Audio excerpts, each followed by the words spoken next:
Bonjour à toutes et tous. Bonjour à tous. Merci d'être là. Très sympa. Aujourd'hui, on vous propose de gérer les dépendances inter-escouade ou équipe agile avec un outil, c'est Azure DevOps. Les dépendances, que ça soit bien clair, en agilité, on partage des buts à atteindre. D'accord ? Mais dans le jargon, on dit souvent qu'on partage des items de travail ou des dépendances. Voilà. Vous avez sans doute eu affaire à cette problématique qui est fondamentalement que des équipes, dans le discours, se disent ça fait 3 semaines que j'attends que l'équipe d'en face me livre tel ou tel item de travail.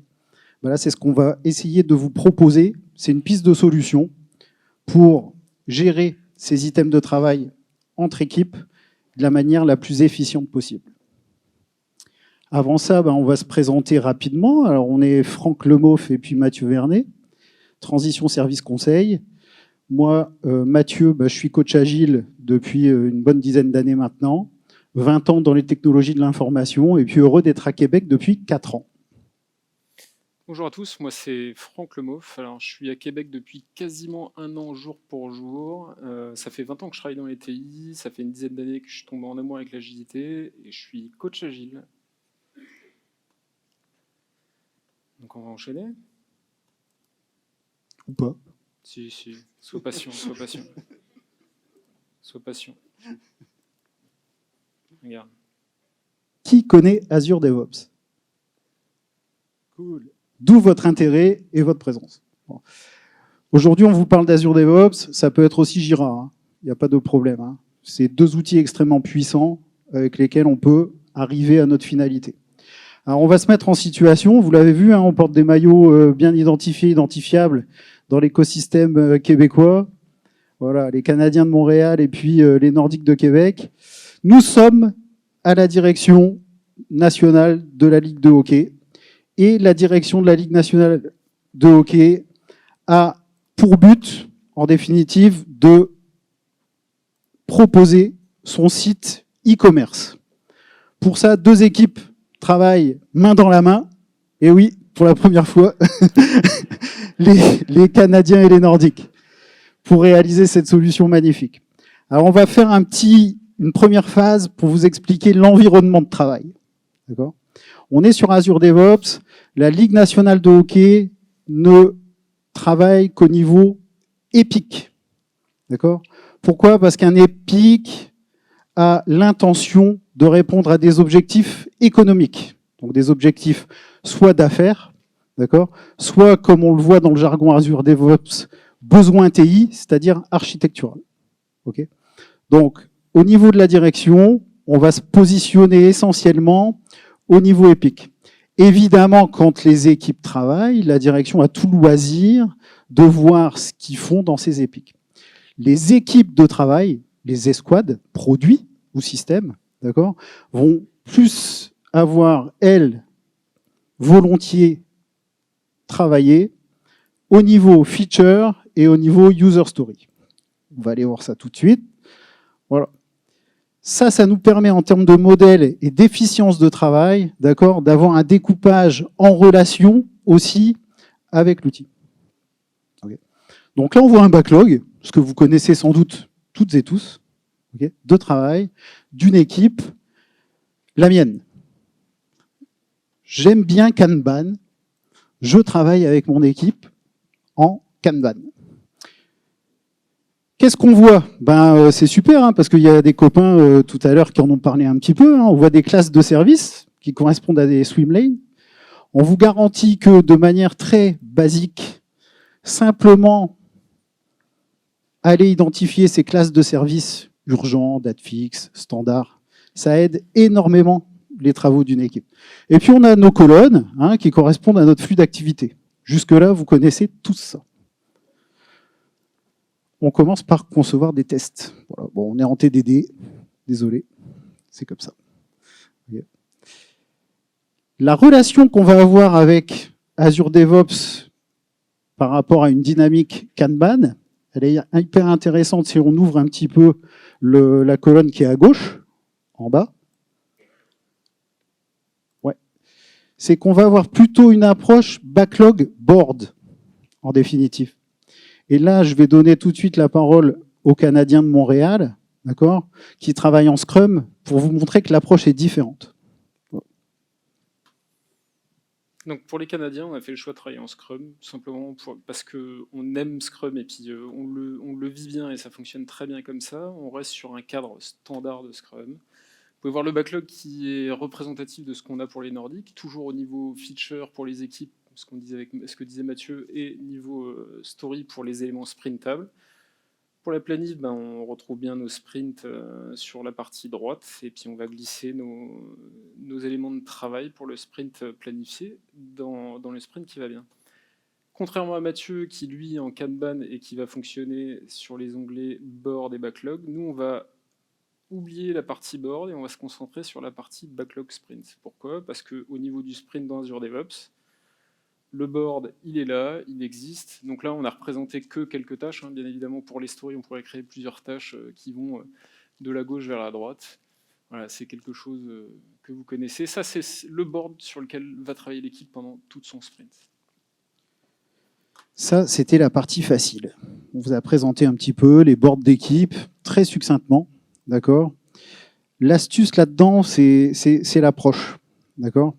Une équipe qui aborde avec Azure DevOps une dynamique de travail en Kanban va avoir cette relation, encore une fois, je le dis, je le répète, board-backlog. Une équipe qui va travailler avec un cadre de travail plutôt Scrum, ça va être plutôt une relation backlog-sprint. D'accord. L'objectif, là, pour faire du pouce, c'est éviter de dénaturer l'outil, utiliser comme l'outil fonctionne pour chaque méthode, que ce soit Kanban ou Scrum. Et l'avantage, pourquoi on a choisi de montrer et Kanban et Scrum, c'est parce que les deux fonctionnent ensemble pour la gestion des dépendances. On n'est pas obligé de travailler en Scrum pour la gestion des dépendances, on n'est pas obligé de travailler que en Kanban pour les gérer. Deux équipes travaillant différemment peuvent fonctionner très très bien. Alors là, on met les pieds dans le plat. Hein. Donc, les équipes qui fonctionnent que en Scrum, que en Kanban, c'est bien. Les équipes qui veulent travailler comme elles l'entendent avec telle ou telle méthodologie de travail, c'est aussi super bien. Voilà. Donc, pas de faux messages, d'accord, qui doivent être passés sur « je veux qu'on travaille que en Scrum » ou « je veux qu'on travaille que en Kanban ». D'accord. C'est une vue de l'esprit, ça, voilà, par rapport à l'outil. Okay. Évidemment, les deux équipes vont travailler sur des éléments de travail potentiellement sprintables. Par rapport à l'outil Azure DevOps, l'élément potentiellement sprintable par excellence, d'accord, c'est la user story. Voilà. Si vous connaissez un petit peu l'outil, Azure DevOps met en avant des niveaux de granularité sur l'outil. Au niveau de l'EPIC, on va être au-dessus de 3 mois de travail. D'accord. Au niveau de la feature, on va être sur 3 mois de travail maximum. Au niveau de la user story, on va être entre 1 et 4 semaines de travail. Et puis au niveau de la tâche, ça va être 48 heures maximum. Bon. Ça, c'est très important de le noter et de le comprendre parce que ça influe directement sur votre découpage de départ. Donc imaginez des architectes qui travaillent sur un dossier d'affaires et puis qu'ils disent, ben ouais, sur le dossier d'affaires, la solution à mettre en place dure 2 ans et que vous voyez arriver 18 épiques de plus de 3 mois, ben là déjà on a un problème. Parce qu'on sait que ça va durer plus de 2 ans. D'accord ? Donc revenez fondamentalement à la granularité des éléments de travail. D'accord ? C'est aussi se simplifier le découpage à un moment donné. Ça marche avec ça ? Qu'est-ce qui nous intéresse ? Et là, on va rentrer très vite dans le vif du sujet.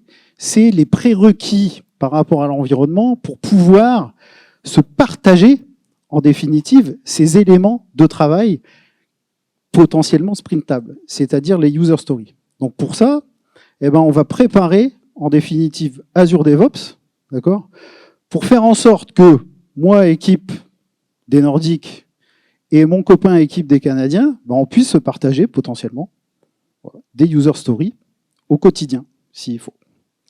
Alors c'est parti, on va aller un petit peu... Alors pour les prérequis, en fait, pour que ça fonctionne, il faut qu'on ait en quelque sorte ce qu'on pourrait appeler un bac de partage, donc un endroit où l'équipe des Nordiques va pouvoir me déposer les stories sur lesquelles il veut que je travaille, ou il me demanderait de travailler pendant mon sprint et inversement. lui vendre bien. Donc pour ça, il faut simplement que je crée ce qu'on appelle une ARAPAT, qui sera dédiée vraiment à la dépendance. Donc là, c'est de manière très simple. Tout le monde connaît ça, la notion de chemin de zone ou d'ARAPAT dans Azure DevOps? C'est un chemin sur lequel va pointer en fait la story ou même l'item de travail, hein, que ce soit story, feature ou etc. Donc là, on va simplement créer notre chemin de dépendance. On veut partager des éléments de travail qu'on a nommés des dépendances, d'accord, qui sont des buts à atteindre.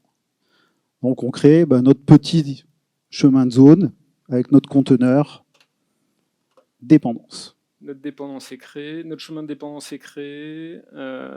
Ensuite, ce que je veux avoir aussi, quand je partage une story à une équipe, là en l'occurrence les Nordiques ou à quelqu'un d'autre, je veux avoir une certaine visibilité sur cette tâche. Donc il faut que je vais aller créer une requête qui me permettra d'avoir un visuel sur mon dashboard, sur mon environnement de travail, la story qui a été partagée.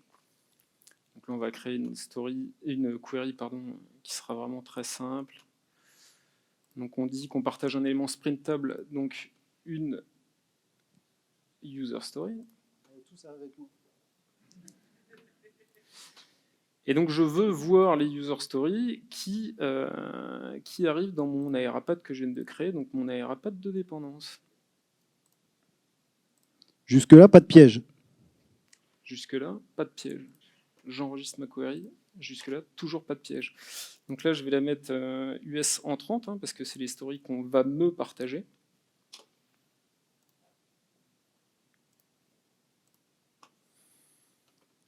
Ce qui est important, c'est de le mettre dans les requêtes partagées. Les requêtes partagées. Pourquoi les requêtes partagées? Parce qu'au niveau de mon dashboard, quand je vais avoir envie d'avoir une visibilité sur la query que je viens de créer, au niveau des widgets, je vais aller chercher tout simplement celle-ci.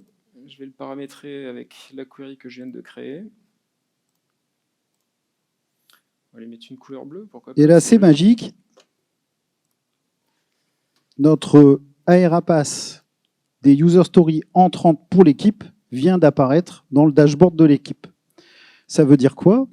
Ça veut dire que quand une équipe agile fait ses mêlées tous les matins, elle est capable, à partir de son dashboard, d'aller voir si elle a reçu des user stories entrantes ou si elle a pu injecter des user stories sortantes. Évidemment, derrière tout ça, ce qui nous intéresse, c'est pas fondamentalement l'outil et le processus, c'est l'interaction qu'on va avoir entre les deux équipes. D'accord? C'est ça qui est important. C'est ce dialogue en amont entre Scrum Master, entre équipes, de dire « Hey, salut copain, ouais, il faudrait que tu me fasses ce boulot-là, parce que là, ça te revient, c'est ton composant de produit ou ton composant système. Est-ce que tu peux le prendre en charge ?» Ah oui, ok, je pourrais prendre ça en charge. On est synchronisé sur nos sprints ou nos cadences, si on fait un petit peu plus de Kanban. Et puis, on va voir apparaître l'élément que nous a envoyé notre collègue. Et là, à la mêlée, on va pouvoir avoir ce dialogue avec l'équipe. Et là, on redonne à la mêlée un petit peu sa notion stratégique par rapport au travail qu'elle a à faire. C'est se dire, les amis, cet item de travail, là, potentiellement sprintable, est-ce qu'on peut le prendre dans notre prochain sprint ou pas? Quand est-ce qu'on peut le prendre? Et là, ressolliciter notre équipe en lui disant « Écoute, on a vu avec l'équipe, d'accord, on va étudier ça à la planification de sprint potentiellement, et on te dira quand est-ce on sera capable de la réaliser. » Ça marche? Donc ça, c'était pour les user stories entrantes. Et Franck? Exactement. Donc là, j'ai une visibilité sur toutes celles qu'on m'envoie et que non seulement je peux prendre en compte au niveau de la mêlée, mais aussi au moment de la planif s'il y a une date de livraison qui est un peu plus lointaine. Maintenant, je veux voir aussi celle que je partage à Mathieu. C'est là où il y a un intérêt, c'est je veux voir à quel moment l'équipe de Mathieu va la prendre en compte dans ses cadences parce qu'il est en Kanban. Je veux savoir quand est-ce qu'il estime la livrer et l'estimation du temps de travail aussi. Parce que ça m'intéresse aussi quand il va faire vivre sa user story, au moment où il va l'activer, où il va la closer, etc. etc. Donc j'ai besoin d'avoir une visibilité là-dessus. Bien évidemment, ça n'empêchera pas la communication avec l'équipe de Mathieu, mais très rapidement, je veux quand même y avoir accès. Donc là, très simple, on va créer une simple query.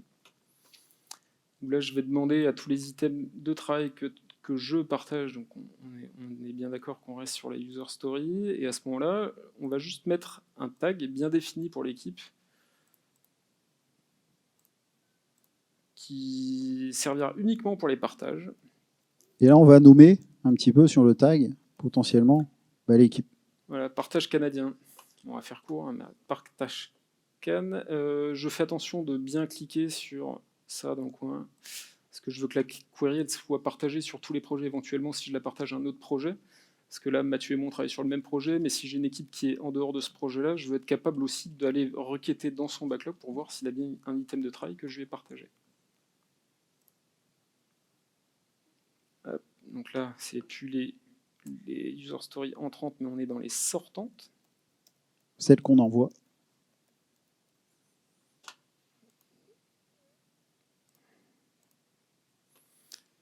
Et je viens de créer ma query. Donc là, pareil, on va aller dans le dashboard. On va faire apparaître cette query. On va aller chercher le widget qui va bien, le même. Simplement, là, on était dans les entrantes tout à l'heure, on est dans les sortantes. On va lui mettre une autre couleur. Et c'est créé. Donc là, à partir du moment où je vais partager une user story à Mathieu, je vais voir le 0 qui va passer en 1, et je me retrouverai, en fait, vous le verrez juste après, une sorte de backlog qui va me permettre de pouvoir gérer, que mon PO va pouvoir gérer avec l'équipe les user stories qui ont été partagées aux équipes. De manière simple, efficace. Vous l'avez vu, ça prend que quelques minutes. D'accord ? On est capable, en termes de prérequis, d'installer dans notre environnement de travail, d'accord, une logique de management visuel qui permet aux équipes d'échanger des items de travail entrant, sortant, et d'être capable de les voir. On va aller maintenant un peu plus loin dans le suivi, et puis on va vous faire la démo en direct d'une équipe à l'autre. Donc, j'arrive à être mêlé le matin, mon équipe me dit que sur la story qui avait été mise en place au niveau de l'équipe, qui était modifier la fiche produit, une incapacité de l'équipe de la traiter. Et dans l'obligation de demander à l'équipe de Mathieu, les Nordiques, de traiter cette user story. Je sais que Mathieu, étant donné qu'on travaille sur le même produit, je sais qu'il travaille aussi également sur la fiche produit, et donc je sais qu'il a du temps aussi pour discuter avec lui, éventuellement de traiter cette fiche produit, et que son équipe a les compétences pour la traiter. Donc bien évidemment, la communication, elle se crée entre l'équipe des Canadiens et des Nordiques, que ce soit au niveau des PO pendant les rencontres de synchronisation de PO ou avec le Scrum Master, ou le Flow Master en l'occurrence. Donc là, vous voyez qu'on a des éléments intéressants, souvent oubliés. Hein. On a des critères d'acceptation. Okay. On a potentiellement des dates de début, des dates de fin, en fonction. Pourquoi ? Parce que quand le client fait une demande, il est tout à fait capable de mettre une date impérative sur laquelle il veut recevoir le livrable. D'accord ? Donc tous ces éléments-là, ils sont implémentables dans l'élément user story, fondamentalement. Là, typiquement, moi, la date de début, date de fin, bon, je la retire parce que c'est plus moi qui vais la traiter, donc c'est l'équipe de Mathieu qui va prendre ça en compte. On voit bien que le story point, il n'est pas mis parce que, encore une fois, c'est lui qui va la traiter, donc c'est son équipe qui va être capable d'estimer le travail. Et puis là, on part pour le partage. Donc là, on va faire Move to Team Project sur la story. On va choisir le chemin d'itération, donc l'itérapath de destination. On va bien dans l'équipe des Nordiques. C'est bien une user story qu'on partage. Et on le valide. Là, au niveau de l'aérapath, je vais choisir les dépendances de Mathieu. L'itération, c'est lui qui va s'occuper de savoir dans quelle cadence il veut la mettre. Donc, je mets l'itération de base et c'est lui avec son équipe qui décidera à quel moment il veut la prendre en compte. Donc, une fois qu'on s'est mis d'accord entre équipes, entre Scrum Master, on n'est toujours pas à la mêlée du matin. D'accord ? Et puis là, Franck me contacte, me dit « Mathieu, je t'ai envoyé l'item de travail que ton équipe pourrait réaliser, en définitive. » Juste avant ça, en fait, il y a un indicateur qui est important. Là, on est toujours dans mon backlog. On est toujours dans le backlog des Canadiens. Donc déjà, il y a un indicateur pour le P ou pour l'équipe. On voit que cet indicateur-là, qui est devant les user stories que j'ai partagé, on voit que j'ai une user story qui a toujours un parent présent dans le backlog des Canadiens, parce que la fiche produit, elle est chez moi, mais que l'item a été partagé. Pour savoir, il y a juste à cliquer sur l'item, l'ouvrir, regarder dans quel chemin d'itération, dans quel l'aérapath, pardon, chemin de zone elle se trouve. Si je vais dans mon dashboard avec les queries que j'ai créées tout à l'heure, et là, échec. Le Scrum Master a fait une bêtise. La bêtise, c'est que j'ai pas mis le tag, mais c'est pas grave. Donc pas oublier le tag.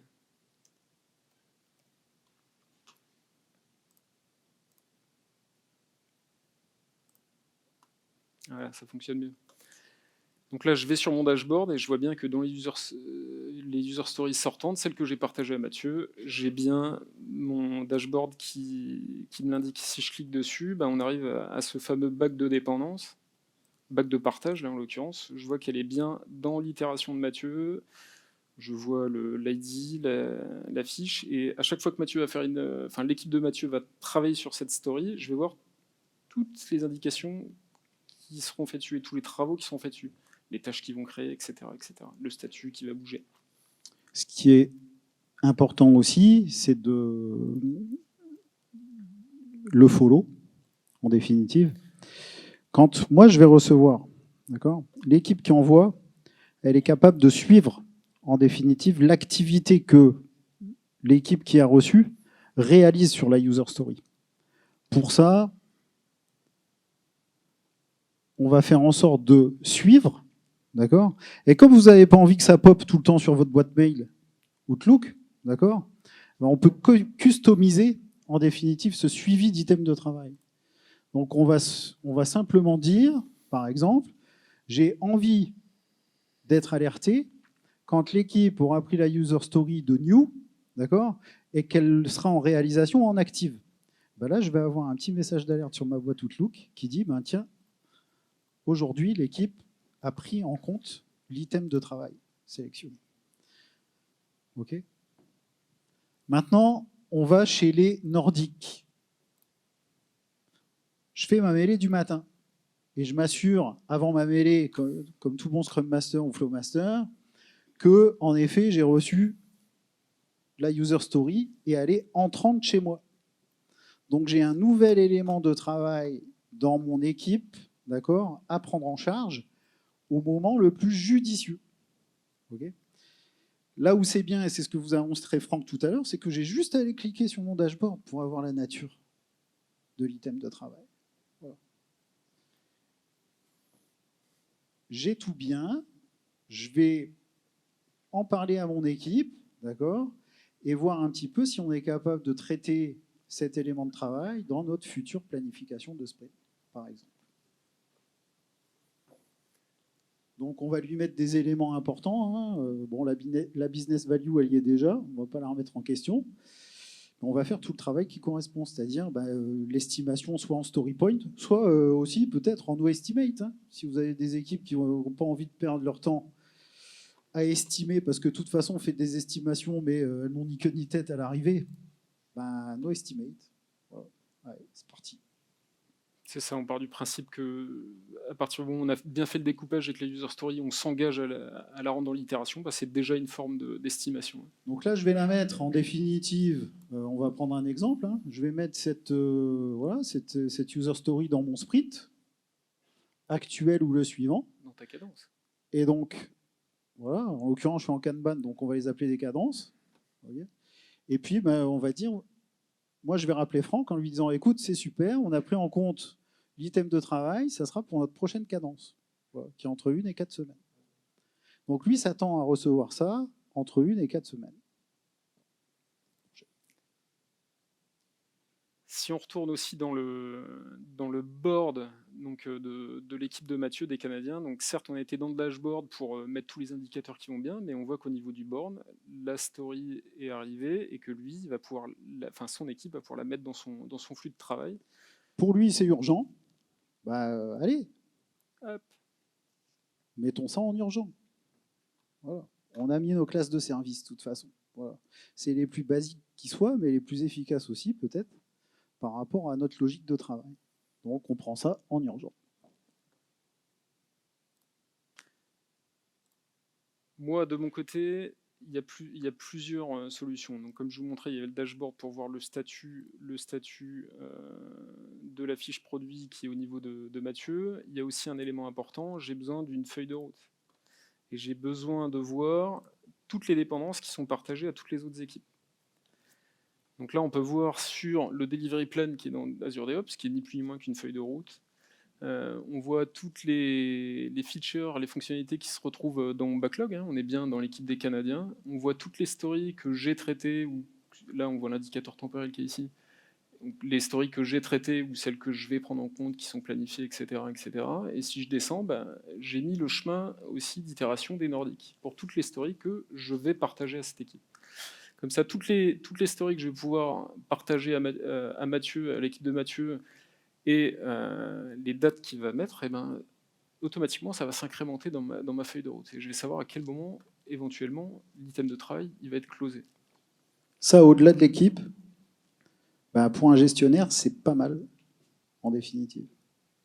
Parce qu'il sait à quel moment, quel type d'item de travail l'équipe peut prendre, travaille sur quoi, et a des chances d'être réalisé dans quel temps imparti. L'avantage de ce delivery plan, c'est qu'une fois qu'il est bien paramétré par le PO et que le PO fait quand même un suivi assez régulier dessus, ça se fait automatiquement. Donc ça, c'est quand même assez pratique et ça évite les roadmaps Excel qui tiennent que 3 semaines et qui sont plus à jour après.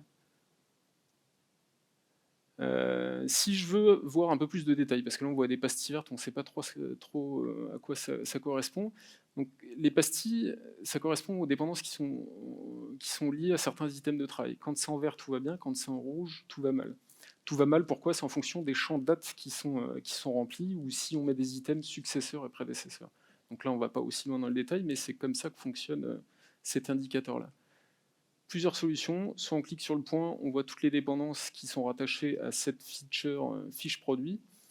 Et on voit le détail de celles-ci, à quel moment elles ont été terminées, à quel moment elles ont été planifiées. Et si on déploie un peu, on voit même dans quelle équipe elles se trouvent. Donc là, j'ai bien ma fonctionnalité qui se trouve dans le backlog des Canadiens, mais qui est traitée, et une story qui est traitée par l'équipe des Nordiques. Si je veux avoir une visualisation un peu plus jolie, un peu plus dynamique, on a juste à cliquer sur la feature, et là, on voit apparaître toutes les dépendances qui sont liées en fait, à cette fonctionnalité. Et là, tout le monde fait « waouh ». Mais c'est pas fini, parce que vous pouvez refaire waouh en fait, parce que quand on clique sur le lien, là on voit le lien qui est créé entre les deux items et on voit le sens, et encore une fois, la fiche produit qui est dans l'équipe des Canadiens et la story que j'ai partagée à l'équipe des Nordiques qui est bien dans l'équipe des Nordiques. Si, prédécesseur et successeur, c'est ce que je disais juste avant. Alors, prédécesseur et successeur, c'est pas obligatoire, ça fonctionne aussi juste avec le champ date, il n'y a aucun problème, à partir du moment où le parent est bien la feature qui est dans l'élément de travail. Maintenant, on peut aller plus loin en jouant avec successeur et prédécesseur. Ça fonctionne aussi très bien. Si, ça fonctionne. Ouais, exactement. Par contre, si le champ date n'est pas rempli, ça ne fonctionnera pas. Le mieux, c'est quand même de mettre et les dates et le successeur, prédécesseur. Et d'avoir un suivi assez fin dessus, parce que souvent on l'oublie, et ça crée des pastilles rouges. On peut même se donner une certaine souplesse, c'est d'aller directement sur les éléments et puis de les bouger. C'est ça. Ouais. Alors, si on voit que la fiche produit, elle n'est pas remplie ou que l'item il peut être livré avant, on peut le déplacer, on peut le mettre à une autre cadence si on veut. Enfin, on peut jouer au glisser-déposer, ça fonctionne très très bien et les champs dates se mettent automatiquement à jour. Ça, encore une fois, c'est un exemple simple, efficace, qu'on peut mettre en place facilement dans n'importe quelle organisation qui utilise soit Azure DevOps, soit Jira, tenter qu'on utilise convenablement l'outil et les interactions entre équipes. Okay. Pour faire ça, et ça fait écho un petit peu aux conférences qu'on a eues précédemment, il faut des règles du jeu. C'est un petit peu là où on vient avec cette métaphore du hockey, surtout. C'est que toutes les équipes de hockey de la LNH, d'accord, elles ont des styles de jeu propres. On peut avoir des équipes extrêmement physiques, on peut avoir des équipes défensives, on peut avoir des équipes offensives, mais toutes les équipes de la LNH respectent les mêmes règles du jeu. Et en fait, ces prérequis, ces règles du jeu, ces balises, en définitive, on peut fondamentalement les injecter dans l'outil par l'intermédiaire du wiki. Voilà. Tous les employés d'une organisation peuvent avoir accès aux différents wikis, aller s'y référer, aller tester les procédures, d'accord, et puis se dire, ouais, en effet, ça fonctionne. Voire des fois, non, ça fonctionne pas. Solliciter l'équipe de coach agile dans l'organisation, et puis nous, on est là pour les aider. Tiens, qu'est-ce qui se passe? Ah, tu vois, tu as oublié le fameux cross project. Ah oui, etc., etc., etc. C'est un peu ça qu'on met en place dans nos accompagnements pour faciliter la gestion des dépendances entre équipes de travail. C'est ça. Alors après, ça paraît simple, parce qu'on n'est que sur 2 équipes, c'est assez simple. On n'a partagé qu'une seule story, mais on le fait actuellement dans un endroit où il y a une vingtaine d'équipes, et ça fonctionne aussi très bien. Alors bien évidemment, le partage ne se fait pas entre les 20 équipes, mais entre 7, 8, 9, ça fonctionne très très bien. Et plus, il n'y a aucune raison à partir du moment où c'est bien géré.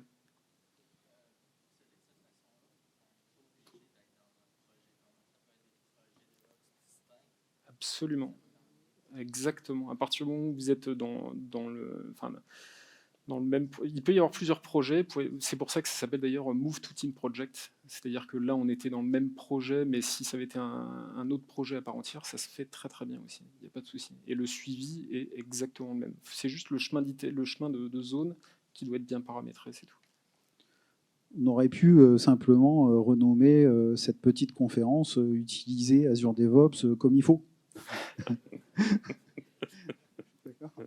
Ou faire du Scrum ou du Kanban comme il faut avec un outil agile. Ok. Donc c'est ça aussi l'idée, c'est de se questionner après derrière en se disant tiens, est-ce que je travaille fondamentalement de manière efficiente? Parce que c'est ça qui nous intéresse. C'est essayer de passer le moins de temps possible pour arriver au meilleur but possible.